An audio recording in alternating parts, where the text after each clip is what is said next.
स्वागत है आप सभी का हमारे YouTube चैनल प्रेमी सर और बच्चों इस प्यारी सी क्लास में। मैं आप सभी का प्रेमी सर एंड प्रेमी बाबा आपके दरबार में आ चुके हैं। तो एक बार मैं याद दिलवा दूं कि हम लोग पढ़ रहे हैं क्लास 10 की मैथ का जो हमारा अध्याय 4 है द्विघात समीकरण।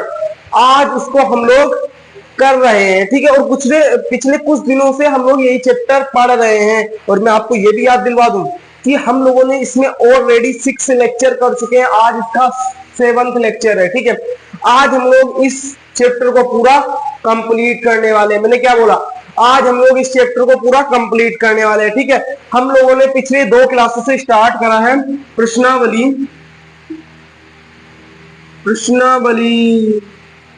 4.3। हमने इसको पिछले 2 क्लासों से स्टार्ट किया। हमने 2 क्लासों में हमने इसके कुछ क्वेश्चन किए थे। आज हमारे 4 क्वेश्चन जो बचे हुए थे आज हम लोग उसको करने वाले हैं, ठीक है। और जो ये क्वेश्चन है ना, ये आपके बोर्ड एग्जाम में जरूर फंसेंगे, कोई ना कोई जरूर आएगा। ये बहुत इंपॉर्टेंट है, ठीक है। आपके हाफ ईयरली एग्जाम में भी आ सकते हैं ये। तो इन क्वेश्चन की आप लोगों को गौर से बिल्कुल देखना है और इसकी प्रैक्टिस करना है, ठीक है। तो चलिए फिर हम लोग आज की क्लास को स्टार्ट करते हैं। हम लोग आज इसको पूरा खत्म कर देंगे और इसी प्रश्नावली के साथ हमारा पूरा चैप्टर खत्म हो जाएगा। मैं बता दूं कि हम लोगों ने प्रश्नावली 4.4 पहले ही कर लिए। तो अभी तक किसी भी बच्चे ने नहीं देखी है प्रश्नावली 4.4। तो प्लीज इससे रिक्वेस्ट कर रहा हूं, एक बार हमारे यूट्यूब चैनल पर जाकर देख सकते हैं, ठीक है। चलिए फिर अब हम लोग चलते हैं और क्लास को स्टार्ट करते हैं, ठीक है। चलिए फिर आज हम लोग क्लास स्टार्ट करते हैं। हम लोग कर रहे हैं प्रश्नावली, कौन सी कर रहे हैं हम लोग?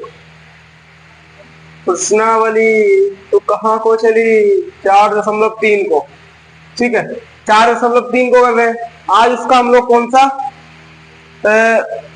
क्वेश्चन करने वाले हैं? 8th क्वेश्चन करने वाले हैं। तो सभी लोग अपनी कॉपी पेन लेकर बैठ जाइए और बिल्कुल मुझे गौर से सुनेंगे। जितने आप लोग मुझे गौर से सुनेंगे ना, उतना ही आपका सारा सवाल आपके खोपड़िया में घुसता जाएगा, ठीक है। तो हम बोलते हैं यदि आपने हमें एक बार गौर से सुन लिया ना, तो आपका एक क्या जितने भी सवाल करवाओ सारे आपके खोपड़ी में घुसेंगे, ठीक है। तो सबसे पहला आपका क्या काम है, आप लोग मुझे गौर से सुनेंगे। और यदि आपको ये सारे पीडीएफ नोट्स चाहिए तो डिस्क्रिप्शन में हमारा व्हाट्सएप नंबर है, आप लोग वहां मैसेज करके ले सकते हैं। और अभी तक आप लोगों ने हमारा टेलीग्राम और इंस्टाग्राम चैनल ज्वाइन नहीं किया है तो प्लीज डिस्क्रिप्शन में लिंक है, ज्वाइन कर सकते हैं, ठीक है। तो चलिए पढ़िए। देखिए क्या है कि एक रेलगाड़ी एक समान चाल से, गौर से सुनना, एक रेलगाड़ी, ये वाला मैं पहले भी करवा चुका हूं और ये बोर्ड एग्जाम में जरूर आएंगे आपकी, ये चाल बराबर दूरी बटा समय वाला, ठीक है। ये पक्का आएगा 100%। एक रेलगाड़ी एक समान चाल से 360 किलोमीटर की दूरी तय करती है, ठीक है। यदि यह चाल 5 किलोमीटर प्रति घंटा अधिक होती तो वह उसी यात्रा में 1 घंटा कम समय लेती। रेलगाड़ी की चाल ज्ञात कीजिए। रेलगाड़ी की चाल ज्ञात करना है तो जो चीज हमें ज्ञात करना होता है उसको एक्स मान लेते। क्यों? क्योंकि हमें भगवान से इजाजत मिल रखी है कि भाई तू मैथ वाला है। भाई हम लोग मैथ में क्या करते हैं भाई, हम तो मैथ वाले हैं, हमें भगवान से इजाजत मिल रखी है कि भाई तू मैथ वाला है, तू किसी भी चीज को एक्स मान सकता है। इसीलिए हम किसी भी चीज को एक्स मान लेते हैं, हमें भगवान से इजाजत मिली है। तो हम लोग बहुत भाग्यशाली है, ठीक है। चलिए मान लेंगे। हमने माना कि मुश्किल है, माना रेलगाड़ी की चाल एक्स है। हमने क्या माना, जो रेलगाड़ी की चाल है वो हमारी क्या है, एक्स है। और वो समान चाल को या चाल को हमने क्या मान लिया, एक्स मान लिया। अब वो दूरी कितनी तय करती है, तय दूरी कितनी है, 360 किलोमीटर दूरी तय करती है, इतनी दूरी तय करती है, ठीक है। तो अब समय बराबर क्या होता है, फॉर्मूला लगा दो। समय बराबर क्या होता है, चाल बराबर दूरी बटा समय होता है। चाल बराबर दूरी बटा समय होता है। तो समय को इधर ले आओ तो क्या हो जाएगा, दूरी बटा चाल हो जाएगा। दूरी बटा क्या हो जाएगा, चाल हो जाएगा। हमें यहाँ चाल भी है, हमारे पास दूरी भी है, तो इसलिए हमने किसका सूत्र लगा दिया, समय का लगा दिया। करने का तरीका होता है, जो चीज हमें नहीं दिया होता है ना उसको ही हम सब्जेक्ट बना के और इस तरह करके निकाल लेते हैं। ठीक है, हमें इसमें समय नहीं दिया तो हम लोग समय निकाल लेते हैं। समय निकालने कितना आएगा, दूरी कितनी है 360 बटे चाल कितनी है x, तो हमारा ये क्या हो गया, निकल के आ गया है। अब वो क्या बोल रहा है, आगे पढ़िए देखो, इतना करने में, यदि यह चाल 5 किलोमीटर प्रति घंटा अधिक होती, यह चाल 5 किलोमीटर प्रति घंटा अधिक होती, तो इसका मतलब क्या समझे, इसका मतलब आप लोग क्या समझे, यानी कि 5 किलोमीटर प्रति घंटा, यही तो बोला है, चाल बढ़ाने पर वो क्या बोल रहा है, 5 किलोमीटर प्रति घंटा चाल बढ़ाने पर, तो नई चाल क्या बोल रहा है, नई चाल। अब बोला यदि इस चाल में क्या होता है, वो 5 घंटा अधिक चाल बढ़ा रहा है, अधिक होती, अधिक का मतलब क्या होता है, प्लस करना, भैया बताया था, अधिक क्या होता है, x प्लस 5, 5 किलोमीटर प्रति घंटा ये चाल होती तो इतनी हो जाती, इतनी हो जाती या नहीं, तो फिर नया दिया गया समय, तो फिर नया कितना समय लेता, नया लिया गया समय, गौर से सुनना, मोस्ट इंपोर्टेंट सवाल है। तो नया समय क्या हो जाता है, समय बराबर दूरी बटा चाल, समय बराबर क्या हो जाता है, दूरी बटा चाल, तो हमारी दूरी तो सेम है भाई, दूरी तो हमारा सेम है। अब हम लोगों ने सिर्फ 4 बढ़ा दी, चाल बढ़ा दी, तो चाल हमारी नई क्या है, x प्लस 5, तो हमारा ये क्या निकल आया, समय निकल आया, ये क्या निकल आया, समय निकल आया है। अब देखो अब आगे क्या कह रहा है, ठीक है, तो वह उसी यात्रा में 1 घंटा कम लेता है। अब क्या है, इस यात्रा को इसकी चाल हमने क्या की, इतनी बढ़ा दी, अब बोला है वो उसी यात्रा को 1 घंटा कम लेता है, भाई ऑब्वियस बात है, या आप लोग किसी भी गाड़ी की चाल बढ़ा देंगे, रेलगाड़ी यही तो, रेलगाड़ी की चाल तुम नागिन बना दी तुम लोगों ने, रेलगाड़ी को भी नागिन बना दिया, ट्रेन को भी तुम लोगों ने नागिन बना दिया, तो भाई वो तो दौड़ेगी ही, ऑब्वियस बात है। ठीक है, बस ये करना है। अब 1 घंटा कम लगी, चलो अब इसको हम लिख लेते हैं, हमने क्या बोला, 360 बटे x, और क्या है 360 माइनस x प्लस 5, ठीक है। पहले इतना समय ले रही थी, जब हम लोग समान चाल से चल रहे थे, गौर से सुनना, जब हम लोग समान चाल से चल रहे थे तो इतना समय ले रही थी। अब हमने क्या किया, इस चाल में 5 किलोमीटर प्रति घंटा को चाल को बढ़ा दिया, 5 किलोमीटर प्रति घंटा चाल हमने बढ़ा दिया, तो क्या हो गया, x प्लस 5, तो ये इतना समय ले रही है। अब बोला अब इतना समय ले रही है ना, तो इससे हमें 1 घंटा, इससे हमें 1 घंटा कम लग रहा है। इतनी चाल बढ़ाने से इतनी चाल बढ़ाने से हमें 1 घंटा कम ले रहा है, इसलिए हमने यहाँ पर माइनस लगाया। मेन कॉन्सेप्ट ये है, ठीक है। अब क्या करते हैं, यहाँ से 360 कॉमन आ रहा है, 360 कॉमन कर लो, अंदर क्या बचा, 1/x minus 1/x plus 5 equals to 1, ठीक है। इतना आ गया समझ में। अब देखिए आगे इतना हो गया हमारा, इतना हो गया। अब क्या करेंगे, ये हमारा भिन्न है, इसको अब हम लोग सोल्व कर लेते हैं। चलो यहां पर कितना है 360, ठीक है, अंदर में ये नीचे वाली की मल्टीप्लाई कर दो, कितनी है x प्लस 5, यही तो है, ठीक है। कितना है देखो आप लोग, x और x प्लस 5, तो इसकी हमने मल्टीप्लाई कर दी। अब क्या होगा, इसको हमने नीचे नोट कर लिया।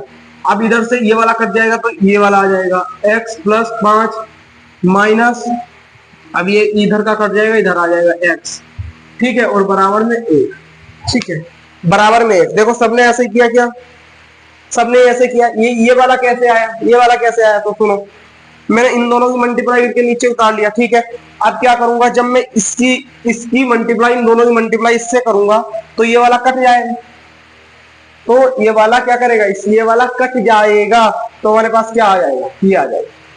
अगर आपके ये नहीं समझ में आ रहा है तो आप लोग प्रेम विभाग का लॉजिक सीखिए। क्या करना है, हम लोगों ने इन दोनों की मल्टीप्लाई करके नीचे लिख दी, तो जिधर ये वाला है उधर इसको हम इधर नहीं लिखेंगे, जिधर ये x है तो x की नीचे हम लोग क्या लिख देंगे, इसको, और इसकी जगह पे हम लोग क्या लिख देंगे, इसको वाले को। देख लो x की जगह पे हमने क्या लिख दिया है, एक्स की जगह पे हमने क्या लिखा है, एक्स प्लस 5 लिखा है। एक्स की नीचे क्या लिखा हमने, एक्स प्लस 5, और एक्स प्लस 5 की जगह हमने क्या लिखा है, माइनस एक्स। ये है यहाँ पर, ठीक है। अगर अभी भी समझ में नहीं आया ना तो एक बार आप लोग दोबारा देख लीजिएगा, ठीक है। हालांकि इतना बड़ा कुछ नहीं है, यदि नहीं समझ में आया तो आप लोग कमेंट कर देना, मैं इसके लिए अलग से वीडियो ला दूंगा, ठीक है। और इंपॉर्टेंट चीज है ये चीज आना चाहिए आपको, माइनस का एक्स प्लस का एक्स खपाच खपाच से कट जाएगा, कट जाएगा, हाँ। तो यहाँ पर कितना बचा, यहाँ पर कितना बचा, देखो यहाँ पर कितना बचा।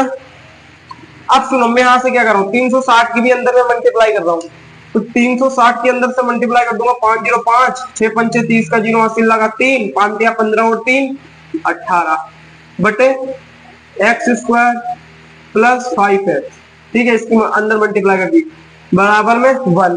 अब इसको हम उधर ले जाएंगे तो किस में जाएगा, गुणे में, तो क्या हो जाएगा, क्या हो जाएगा, एक्स स्क्वायर प्लस 5x बराबर में इतना। अब हम इसको इधर ही ले आते हैं, x square plus 5x minus के ये बराबर में 0। बताओ यहां तक किसी को दिक्कत है क्या, यहां तक किसी को दिक्कत है क्या, बताओ मुझे। ये हमारा द्विघात समीकरण बन गया, ये हमारा द्विघात समीकरण बन गया। बस इसको अब बस इसको गुणनखंड विधि द्वारा सोल्व करना है, हमारा आंसर आ जाएगा, ठीक है। ये हमारा क्या बन गया, ये हमारा द्विघात समीकरण बन गया है। बताओ यहां तक किसी को भी दुख तकलीफ नहीं होनी चाहिए, ठीक है। तो चले फिर अब इसको हम लोग क्या करते हैं, गुणनखंड विधि द्वारा सोल्व कर लेते हैं। अब देखो हमें क्या करना है, 1800 के हमें ऐसे टुकड़े करने, 1800 के हमें ऐसे टुकड़े करने जिसको प्लस या माइनस करने पर प्लस के 5 आ जाए, प्लस के 5 आ जाए। तो हम लोग क्या करेंगे, इसको करते हैं हम लोग 45 गुणे 40। जब हम लोग 45 गुणे 40 करते हैं, जब हम लोग 45 गुणे 40 करते हैं तो हमारा इतना आ जाता है। जब हम लोग 45 गुणे 40 करते हैं 18 आ जाता है, और 45 में से 4 गए कितना आ गया, 5 आ जाता है। तो है x square plus 45x minus 40x, ठीक है, माइनस के 1800 बराबर में 0। यहां से x कॉमन आ रहा है, x प्लस 45 माइनस के कितना आ रहा है 40, ठीक है, x माइनस माइनस प्लस, और ये 45 बार में कटेगा बराबर में 0। अब एक ये सेम सेम है, इसको एक जैसे लिख लो, ये इसको एक जगह लिख लो, x माइनस 40 x प्लस 45, ठीक है। अब इसको हम x का मान निकाल लेते हैं, x 40 बराबर में 0, x प्लस 45 बराबर में 0। तो यहाँ पर x बराबर कितना आ जाएगा 40, और यहाँ पर x बराबर माइनस के 45, माइनस के 45। यहाँ पर क्या आ गया, x बराबर, यहाँ पर क्या आ गया, x बराबर 40, और यहाँ पर क्या आ गया, x बराबर माइनस के 45, माइनस के 45। तो माइनस वाला तो हम ले नहीं सकते, माइनस वाला तो हम लेंगे नहीं, हम लोग क्या लेंगे, प्लस वाला। तो हमारी रेलगाड़ी की चाल क्या होगी, हमने रेलगाड़ी की चाल को x मान रखा है, x का मान कितना है 40, तो हमारी रेलगाड़ी की चाल कितनी होगी 40 किलोमीटर प्रति घंटा। क्या होगी भैया, 40 किलोमीटर प्रति घंटा, ये हमारी होगी रेलगाड़ी की चाल। क्या होगी हमारी रेलगाड़ी की चाल। फटाफट इसको नोट करो और इसका स्क्रीनशॉट लो, कुछ भी पूछना है कमेंट कर दो, ठीक है। कुछ भी पूछना हो तो कमेंट कर दीजिएगा। चलो फिर हम इसको मिटाते हैं, फिर आगे चलते हैं फटाफट। चलिए अब हम लोग चलते हैं 9th क्वेश्चन पर, ठीक है। चलिए तो बहुत इंपॉर्टेंट सवाल है ऐसे, ये तो आपको आने चाहिए, पर जब मैं करवा देता हूं तो उसके बाद तो 100% ही आने चाहिए। इसकी प्रैक्टिस करना बार बार।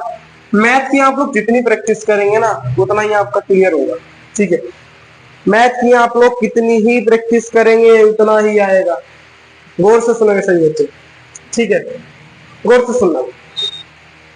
देखिए मैथ एक ऐसा सब्जेक्ट है ना, गौर से सुनना, मैथ एक ऐसा सब्जेक्ट है, आप लोग उसकी जितनी प्रैक्टिस करेंगे आप लोगों का उतना स्ट्रोंग होता जाएगा। ठीक है, मैथ एक ऐसी चीज है, मैंने क्या बोला, गौर से सुनना, मोस्ट इंपोर्टेंट बात है ये। मैथ एक ऐसी चीज है, एक ऐसा सब्जेक्ट है, आप लोग इसका जितना प्रैक्टिस करिएगा ना आप लोग उतना ही स्ट्रोंग होते जाएंगे, आप लोग उतना ही स्ट्रोंग होते जाएंगे, उतना ही आप निखरते जाएंगे। तो मैथ को यदि आपको सीखना है, मैथ को यदि आपको मैथ में अच्छे नंबर लाने हैं, तो मोस्ट इंपोर्टेंट है कि आप लोग उसकी प्रैक्टिस कितनी कर रहे हैं। तो सबसे जरूरी है प्रैक्टिस करना। मैथ की इतना प्रैक्टिस करिए, इतना प्रैक्टिस करिए ना कि आपसे सवाल दिमाग दिमाग में ही बनने लगे, ऐसी प्रैक्टिस करनी है आपको। ठीक है, तो ये होता है पढ़ने का असली तरीका। चलिए अब हम लोग चलते हैं 9th क्वेश्चन पर। 9th क्वेश्चन पर ये वाला इंपॉर्टेंट है भाई, ये वाला इंपॉर्टेंट है। देखो क्या बोल रहा है, दो नलों के नल, दो पानी के नल, सॉरी गौर से सुनना, दो पानी के नल एक साथ हौज को 9 सही 3/8 घंटों में भर सकते हैं। हौज क्या होता है, मतलब गड्ढे होते हैं नल के पास, वो समझ लीजिए। ठीक है, दो है पानी के नल हैं, दो पानी के नल हैं, एक साथ एक हौज को 9 सही 3/8 घंटे में भर सकते हैं। बड़े व्यास वाला नल हौज को भरने में कम व्यास वाले नल से 10 घंटे कम समय लेता है। प्रत्येक द्वारा अलग से हौज भरने के लिए समय ज्ञात कीजिए। भैया इसमें हमें समय निकालना है, समय निकालना है। तो सुनो क्या बोल रहा है, हौज को भरने में, ठीक है, दो पानी के नल एक साथ एक हौज को, मतलब जब दोनों जब साथ साथ भरते हैं तब कितना समय लेता है। देखो पहले तो कुल भर रहे हैं, कुल भरने में लगा समय, कुल भरने में लगा समय कितना लगा, दोनों एक साथ भर रहे हैं तो 9 सही 3/8। कितना लगा बेटा, 9 सही 3/8। इसको हम कैसे लिख सकते हैं, 8 × 72 3 75/8। ठीक है, 75/8 हम इसको ऐसे भी लिख सकते हैं, हम इसको ऐसे भी लिख सकते हैं। ठीक है, इतना आ गया समझ में, ये बताइए मुझे, इतना आ गया समझ में। ठीक है, अब बोला है छोटे व्यास वाला जो नल है ना, क्या लिखा है, आगे पढ़िए इसको, कि बड़े व्यास वाला नल हौज को भरने में, बड़े व्यास वाला नल हौज को भरने में कम व्यास वाले नल से 10 घंटे कम लेता है। तो कम व्यास वाले नल के घंटों को हम x ले लें और वो उससे कम लेता है तो कर लेते हैं। चलो, छोटे व्यास वाले नल से लिया गया समय क्या है, छोटे व्यास वाले नल द्वारा लिया गया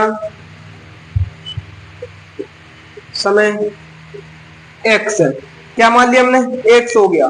तो फिर बड़े नल का समय कितना हो जाएगा, बड़े नल द्वारा लिया गया समय, बड़े व्यास वाले नल द्वारा लिया गया समय क्या हो जाएगा। अब बोला इससे क्या करता है, इससे वो कम लेता है, छोटे व्यास वाले नल से कितना घंटा, 10 घंटा कम लेता है। तो ये कर दिया हमने, ये कर दिया है। अब हम लोग क्या करते हैं, सुनो, अब हम लोग क्या करते हैं ना, इसका हम लोग व्युत्क्रम ले लेंगे।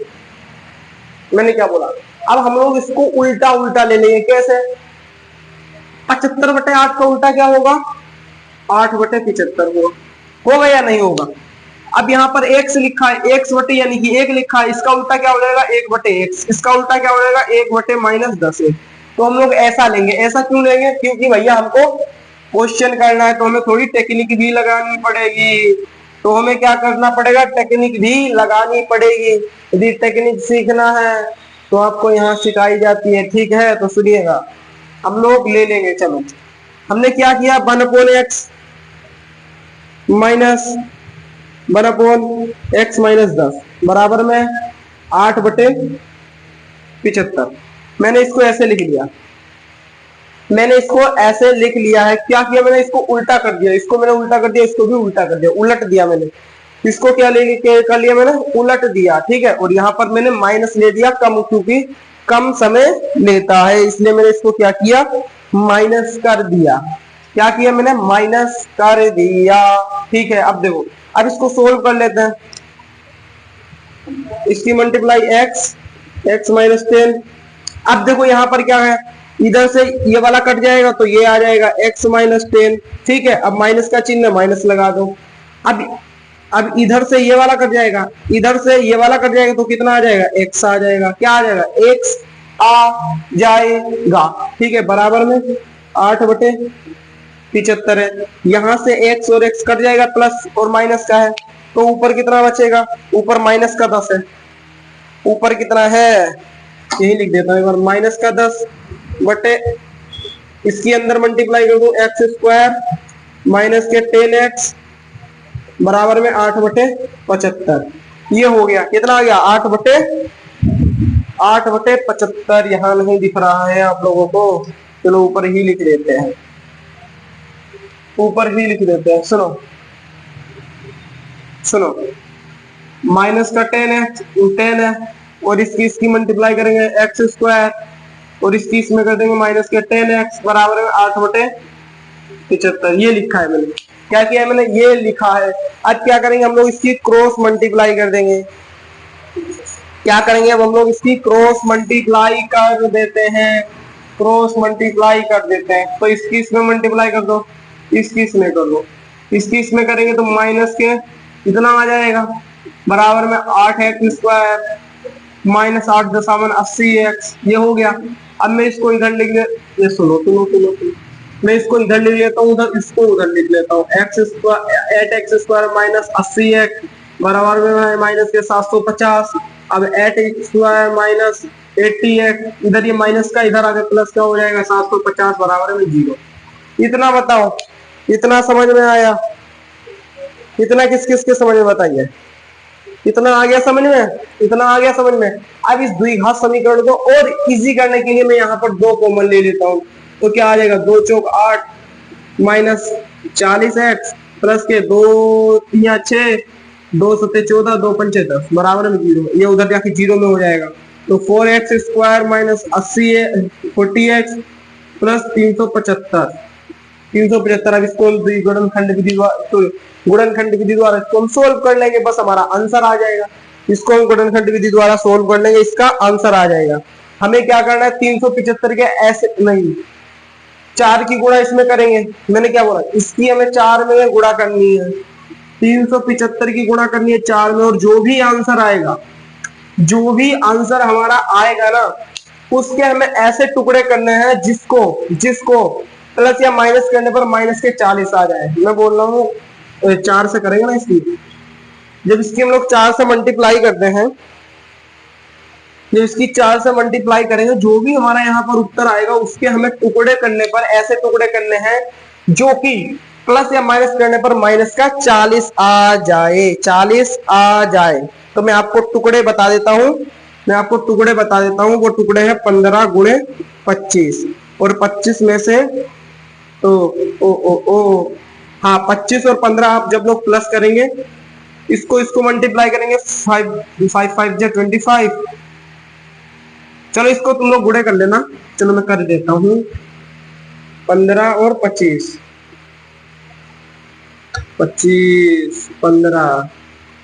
15 पीछे 75 के 5 हासिल लगा 7, 15 दूनी 30 और 7 क्या हो गया, 30 और 7 37, 30 और 7 37, 30 और 7 37, 30 और 7 37, 30 और 7 क्या हो गया 37, 30 और 7 37। सुनो इसकी हमें इसमें ही मल्टीप्लाई करनी पड़ेगी। इसकी कितना आएगा, 5 चौक 20 का 0 हासिल लगा 2, 7 चौक 28 और 2 30 का 0 हासिल लगा 3, 3 चौक 12 और 3 15।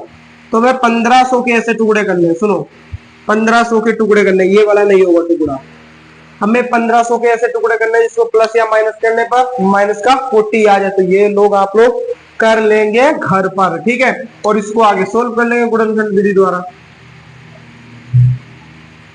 इसको गुणनखंड विधि द्वारा आप लोग घर पे कर लेंगे, ठीक है।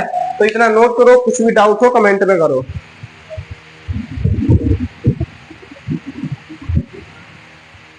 इतना करिए, और कुछ भी डाउट हो तो कमेंट में पूछिएगा।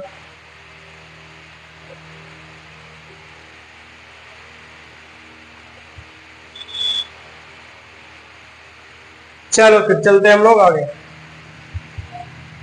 अब देखते हैं 10th क्वेश्चन। अब देखते हैं हम लोग 10th क्वेश्चन।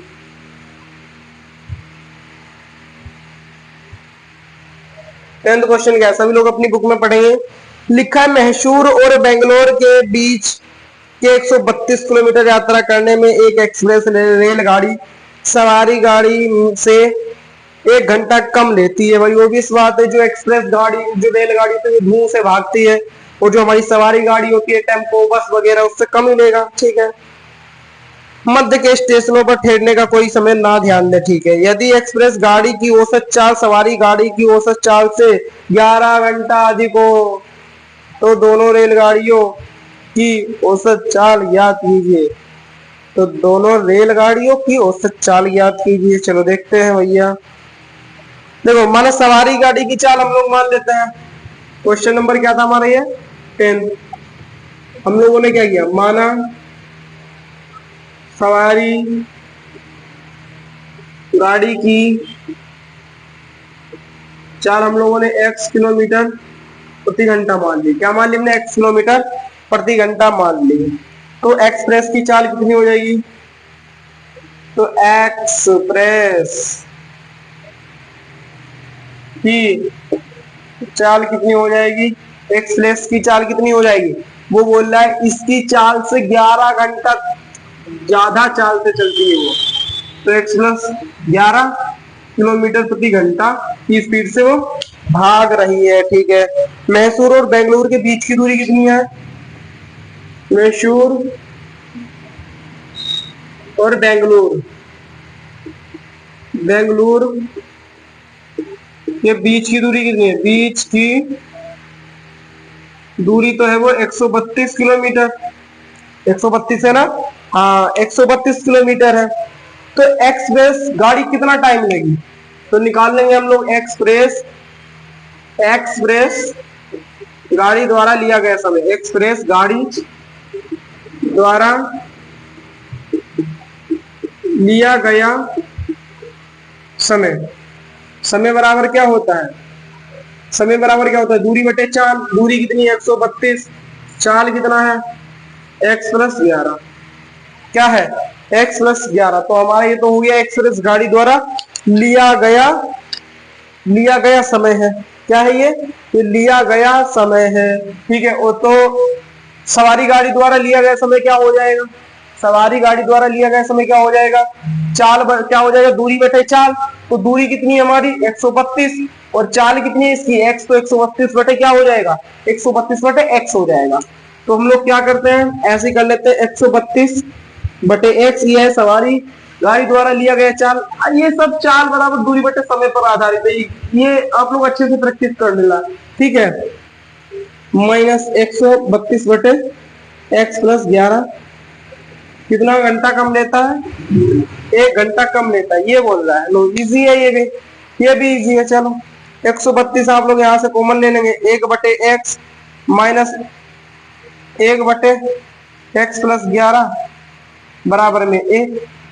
अब क्या करेंगे, यहाँ से 132 कॉमन ले लो नीचे, एक्स प्लस 11, तो यहाँ पर क्या आ जाएगा x प्लस 11 माइनस एक्स बराबर में 1, x से x कैंसिल हो जाएगा, 132 की अंदर मल्टीप्लाई कर दो, 11 दूनी 22 के 2 हासिल लगा 2, 11 3 33, 2 35 के 5 हासिल लगा 3, 11 कम 11 और 3 14, 1452 बटे एक्स स्क्वायर प्लस 11x बराबर में 1। बस एक्स स्क्वायर प्लस 11x बराबर में 1452, x square plus 11x minus 1452 बराबर में 0। द्विघात समीकरण बन गया। ये क्या बन गया हमारा, ये हमारा द्विघात समीकरण बन गया है। अब हमें 1412 के ऐसे टुकड़े करने हैं जिसको प्लस या माइनस करने पर प्लस के 11 आ जाए। तो ये टुकड़े आपके 44 गुणे 43, जब इसको करेंगे तो आपके इतने आ जाएंगे, तो आपके इतने आ जाएंगे। और आप जब इसमें 44 में से 43 माइनस करेंगे तो आपके पास प्लस के 11 आ जाएंगे। इसके आगे आप लोग कर लेना, इसके आप लोग आगे इसको सोल्व कर लेंगे। ठीक है, चलो करो यहां तक, स्क्रीनशॉट लो, कोई दिक्कत हो पूछो। ठीक है, उन सवालों को एक बार देखिए, इजी है, इसमें कुछ नहीं है फिलहाल, इतना इजी क्वेश्चन है, इतना तो इसमें कुछ है नहीं। ठीक है, इतना तो इसमें कुछ है नहीं। और कल हम लोग ला रहे हैं, सुनो सुनो सुनो सुनो, कल हम लोग ला रहे हैं साइंस की जो हमारा अध्याय चल रहा था जैव प्रक्रम के एमसीक्यूज क्वेश्चन 5 बजे तक। कितना? शाम के 5 बजे एमसीक्यूज क्वेश्चन करेंगे लाइव क्लास में, बहुत इंपॉर्टेंट क्लास होने वाली है। ठीक है, तो इतना गौर से सुनना सभी लोग।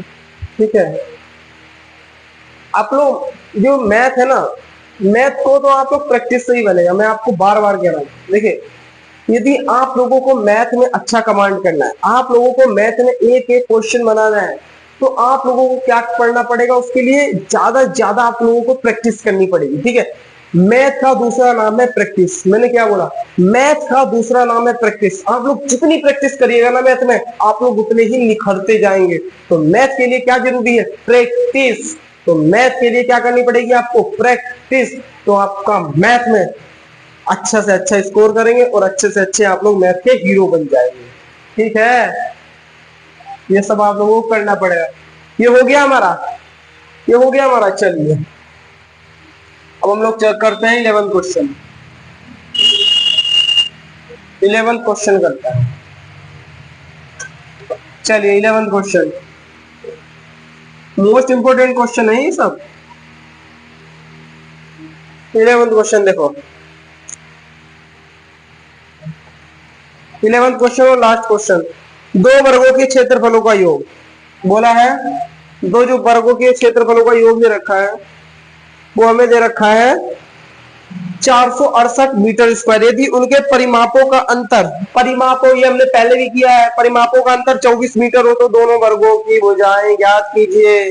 दोनों वर्गों की भुजाओं का ज्ञात करना है। तो मान लेंगे कि माना पहले वर्ग की एक भुजा, माना पहले वर्ग की एक भुजा बराबर x है। क्या मान लिया? x मीटर है। ठीक है, तो दूसरे तुमने क्या किया? और दूसरे वर्ग की एक भुजा क्या हो जाएगी? y मान ली। क्या मान ली? मैं y मान ली। और इसका परिमाप कितना है? परिमाप, वर्ग का परिमाप क्या होता है? कमेंट में बता दो मुझे। वर्ग का परिमाप क्या होता है? वर्ग का परिमाप होता है 4 गुणे भुजा। 4 गुणे भुजा, तो क्या हो जाएगा इसका परिमाप? 4 गुणे भुजा क्या है? x है। भुजा क्या है? x है। ये तो हमारे पहले वाले का परिमाप है, ये हमारे पहले वाले का परिमाप है, पहले वाले का परिमाप, पहले का परिमाप। और अब क्या है? अब इसका, अब ये हमारे दूसरे का परिमाप।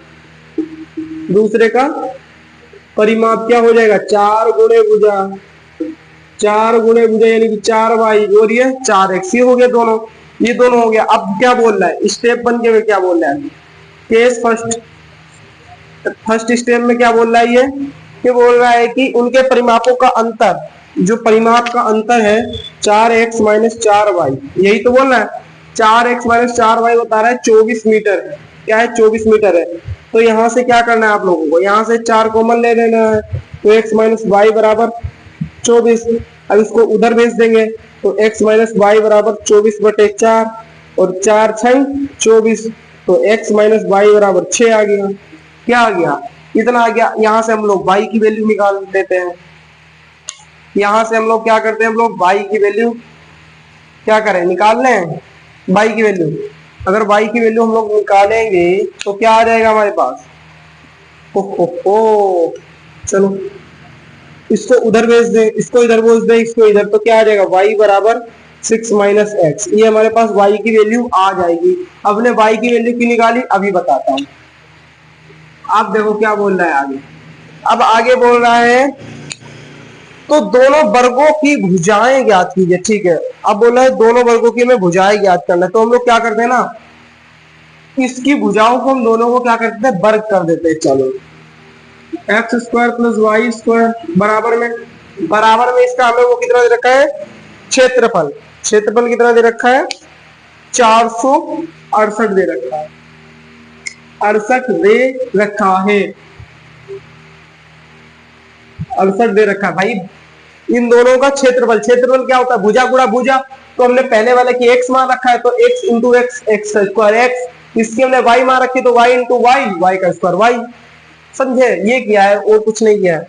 अब सुनो क्या करते हैं हम लोग, अब सुनो यहां पर एक फॉर्मूला लगेगा भैया, यहां पर फॉर्मूला लगेगा, ए स्क्वायर प्लस बी स्क्वायर बराबर क्या होता है, ए स्क्वायर प्लस बी स्क्वायर क्या होता है, वो यहां पर क्या लगेगा, फॉर्मूला लगेगा।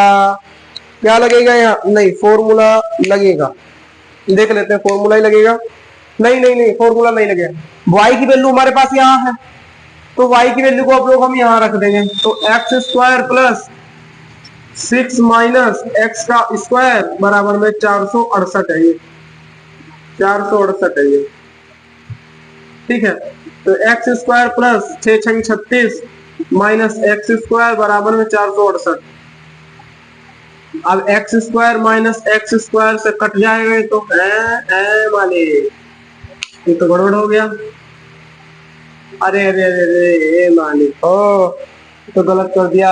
देखो यहाँ पर लगेगा फॉर्मूला, तो यहाँ पर फॉर्मूला लगेगा, ये बन रहा है ना, एक एक्स माइनस वाई का होल स्क्वायर। क्या बन रहा है यहाँ पर, एक्स माइनस वाई का होल स्क्वायर बन रहा है। ठीक है, तो x square minus y square plus का आएगा यहाँ पर माइनस का 2 इंटू एक्स इंटू वाई, ये आ जाएगा बराबर में 468।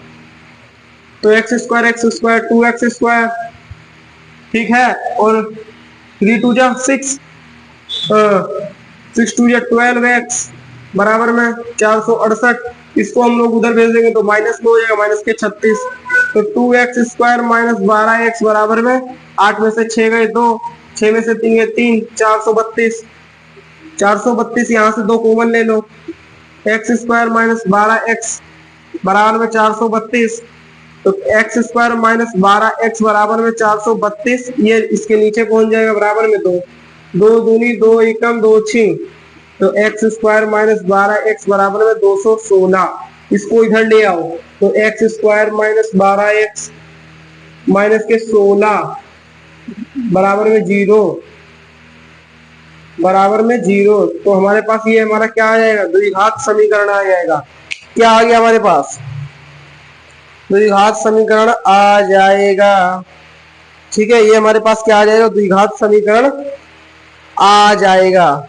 एक्स स्क्वायर 12 एक्स, ठीक है ठीक है ठीक है ठीक है, ये हमारे पास क्या आ जाएगा, एक द्विघात समीकरण आ जाएगा। ये हमारे पास द्विघात समीकरण। अच्छा देखें, जब हम लोग यहाँ से कॉमन लेंगे तो यहाँ पर 6 आएगा ना, 2 2 6 12, यहाँ पर 6 आएगा, 6। ठीक है, तो हमारे पास ये द्विघात समीकरण आ गया। अब इसको आप लोग सोल्व करेंगे आगे गुणनखंड विधि द्वारा, इसको सोल्व कर लेंगे। ठीक है, हमें 216 के ऐसे टुकड़े करने जिस पर माइनस या प्लस करने पर माइनस का 6 आ जाए, तो वो टुकड़े हैं हमारे 18 और 12। कितने, 18 और 12। माइनस के 18 ले लेना और प्लस के 12 ले लेना। जब इसकी गुणा करोगे तो 216 आएगा, और जब इसमें से इसको माइनस करेंगे तो माइनस का 6 आ जाएगा। ठीक है, तो इसको आप आगे कर लेना, इसको आप आगे कर लेना। एक बार इसके स्क्रीनशॉट लो, कुछ पूछ रहा है पूछो।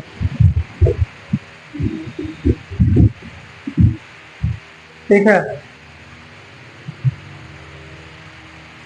तो बच्चों फाइनली आज ये हमारा पूरा चैप्टर कंप्लीट हो गया है।